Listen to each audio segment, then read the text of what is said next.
a very auspicious occasion. We are here to honor and celebrate water in a spiritual context as the basis of all of our lives. And we are also here to acknowledge the work of a scientist, one whom all of us know, Dr. Bill Schultz, who is, I think of scientists as people who just ponder the mysteries of life and learn about them by spending hours and hours of carefully learning from the earth, which is a biblical concept, by the way. Speak to the earth and the earth will teach you. And we have forgotten this.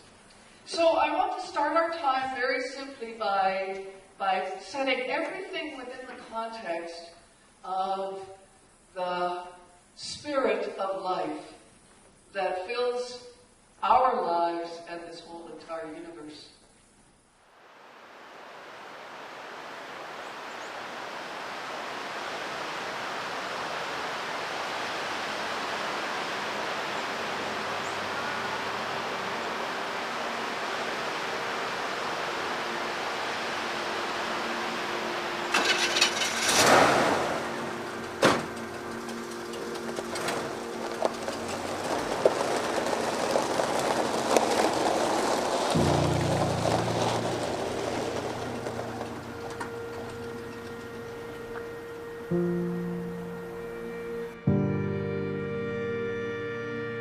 I'm here representing the Elmvale Foundation, and we're a federally registered charity for environmental education.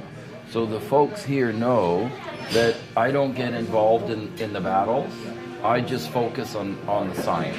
And so that's my comfort zone, and I just want to continue to focus on the science. So because you mentioned pristine water, at some point when I was doing all this testing, somebody did mention that I had not looked at organic contaminants. And this is an agricultural region, and there were concerns and so on and so on. So a colleague of mine in Switzerland, Jean-Daniel Berset, he's a specialist for organic contaminants in groundwater, sent me the baked, degreased brown glass bottles, and I did all the sampling. I sent him all the waters back to Switzerland, and I called him up. I said, well, what did you find? And he went through the entire list: petroleum hydrocarbons and herbicides and insecticides, everything. And he said, Bill, I've never seen a water like this before. Not only can I not measure anything, I can't detect anything. I know this is your first visit to Elmvale, okay? But maybe somebody could volunteer to take you when we're done supper, before the presentation. It's literally a kilometer up the road, just so that you could see the Artesian Flow.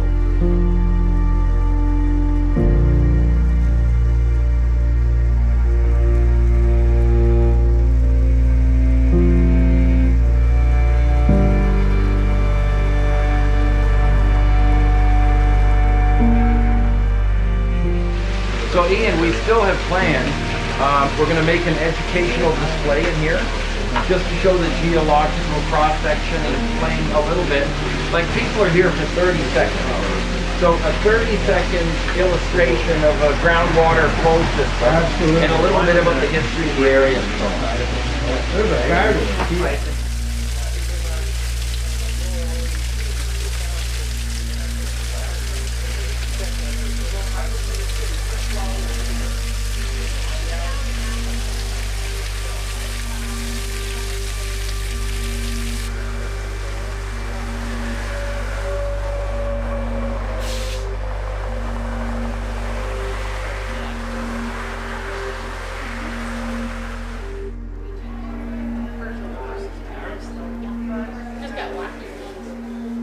Why is our spring water so clean? Well, here's a view of the Elmvale clay plain from French's Hill, from the Simcoe uplands. Glacial deposits, that means boulders, gravel, sand, very coarse textured material. This is the zone of groundwater recharge. This is where the water enters. And the Simcoe lowlands, these are lake sediments, clay and silt. this is the area of groundwater discharge, right? So the water goes in at the top and comes out at the bottom. That's roughly what it is. And the key to the quality of the water is soil. Soil is Mother Nature's perfect water filtration system.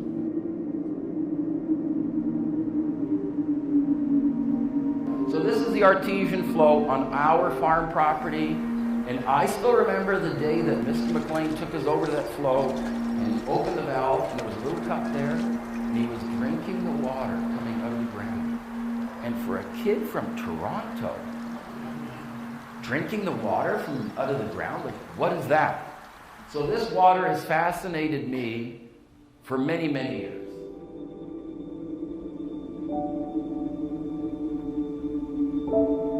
All of the farmhouses that I know in the area, they all have an artesian flow.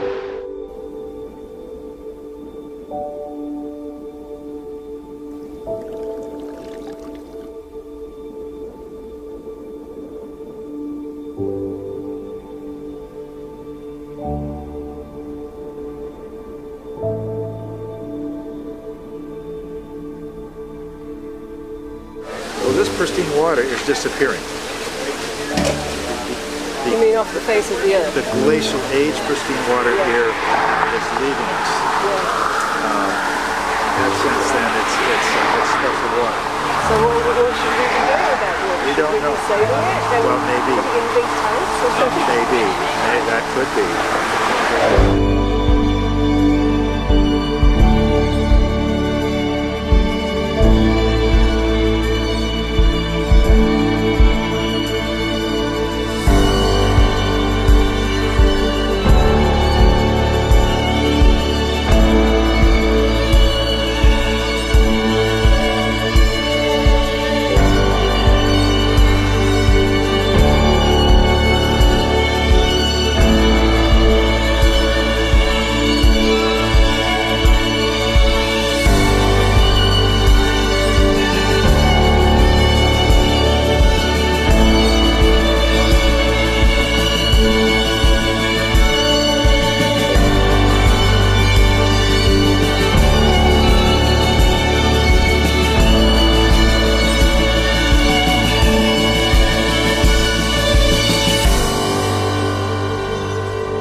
Morning, Water Festival. You look like you're doing it this way, so. Yes. This way. This way?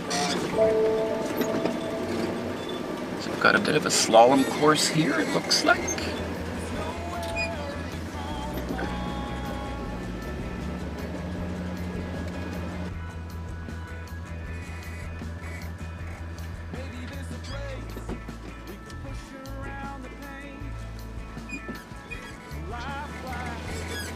Alrighty, we are here. Excellent. The water is so clean from these very clean wells that my biggest source of contamination is ambient air. Okay. The air that we're breathing. Great. So if you look at northeastern North America, we still have, you know, heavy metal contamination in our aerosols. Sure. From, like, each of these vehicles is like an incinerator on wheels. Right. So to do my water sampling, I have a laminar flow clean air cabinet. So I go inside my clean air cabinet where there's no particles in the air, then I open the lid, and then I sample the water.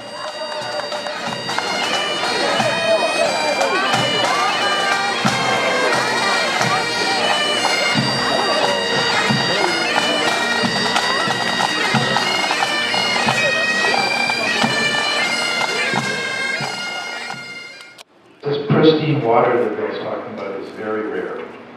There's hardly any of it in Canada, and certainly almost none of it in Ontario. So you should be passing at the township or county level, you should be passing groundwater protection bylaws. I don't think it's ever been done in Ontario, but there's a mechanism to do that.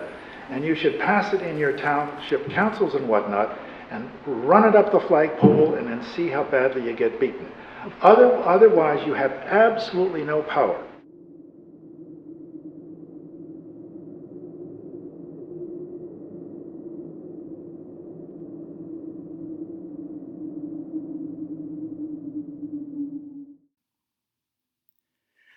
The groundwater emanating from artesian flows in northern Simcoe is comparable in many ways to the cleanest layers of ancient Arctic ice. Although initially some experts suggested that the water therefore must be ancient, hence its purity. Age dating of the water, undertaken at the University of Heidelberg, showed that the water from many of these flows is actually very young, less than 30 years old. Thus, this high-quality, clean, fresh water is, in fact, rainwater from the 1970s, which has been purified to a remarkable extent, simply by filtration through the ancient soils of the groundwater recharge area that we all know, namely the sand and gravel hills of the Ore Moraine, French's Hill, and the Waverley Uplands. It is amazing, really, to find out how little we actually know about the water flowing right under our feet, and why we need to stop the destruction of this ancient, God-given way of purifying water before we can find out exactly how it works.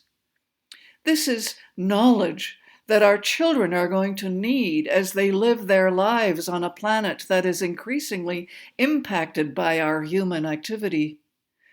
Along with the biblical character Job, let us speak to the earth and learn from her.